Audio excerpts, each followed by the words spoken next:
You know, it's been said that a great idea can move a mountain.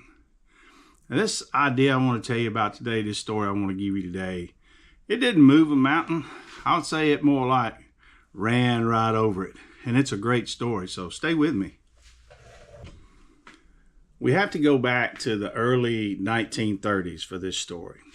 And this is about Chrysler and Dodge. Dodge was building trucks for Chrysler, and they were trying to find an emblem or something to go with their Dodge truck to show strength and power and ruggedness and just good old Americana. You know, so the executives were getting together and they were trying to come up with something. And, you know, they hit the usual suspects. They hit the eagle. Let's use an eagle. Eagles are strength and strong and, you know, represents America. And then some of them said, well, why don't we do a shield or an emblem or something?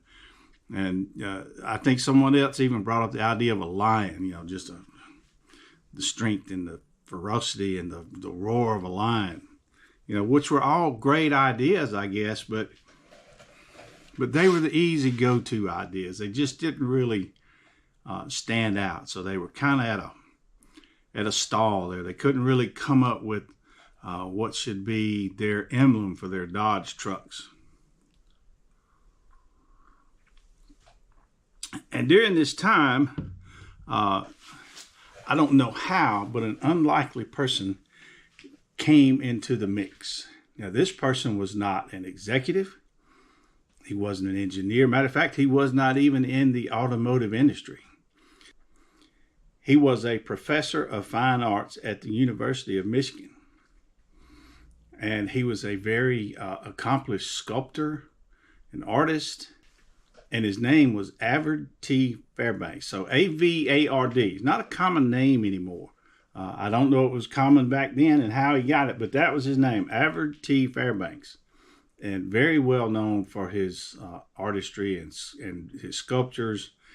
And he was brought into Chrysler, and the executives and engineers, you know, whatever they had back in the day that was assigned to do this, they posed a question to Avard. So Avard, if you were to come up with an animal that would represent what we're trying to represent, we want to represent strength and Americana and, you know, just ruggedness in a truck, you know, what would that animal be? And Avard, without hesitation, looked at him and he said, a ram. I don't think they knew what to say. It got kind of quiet, and they looked at him and they were thinking, ram, you know, a ram. He saw their hesitation, and I'm sure he said something along the lines of, you know, a ram is a sure-footed animal, is king of the mountain, you know, and he charges straight ahead. But they were hesitant about Avard's idea.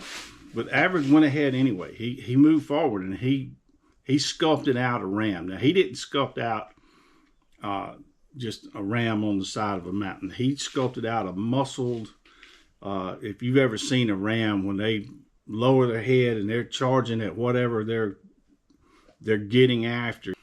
That's what he portrayed with his sculpture.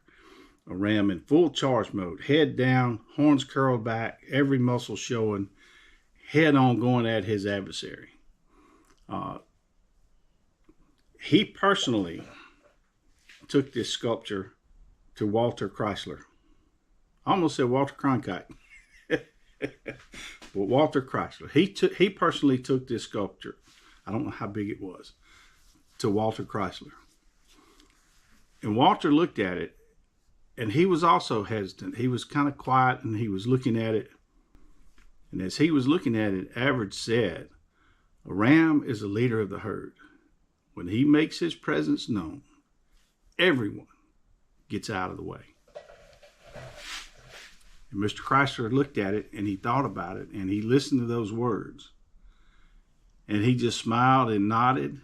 And that was that.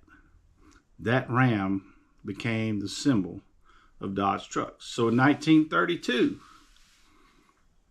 that ram adorned the hoods of trucks all over America. Now it's a little well. Actually, it went away for a little while. It went away for a long time. They used it for a while, and then it went away. The Ram kind of disappeared for a long time, but back in the late 70s, early 80s, and no pun intended, it raised its head again. The Ram came back, and not only did the Ram head come back on the hood of these trucks, it became the brand. So it's no longer just an ornament. It's the brand of the truck. Now they are known as Ram trucks. So when it came back as this beautiful ornament that I will show you on the hood of my 89 truck. And many of you see these heads on these trucks, maybe going down the road, maybe at a car show, maybe not. They put them on for a few years. Now it's more of a sticker or something like that. But the Ram became the brand for Dodge trucks. All of this happened because of a fine arts instructor and sculptor at the University of Michigan named Arvid T. Fairbanks. So in true Paul Harvey fashion, I'm going to say, now you know the rest of the story.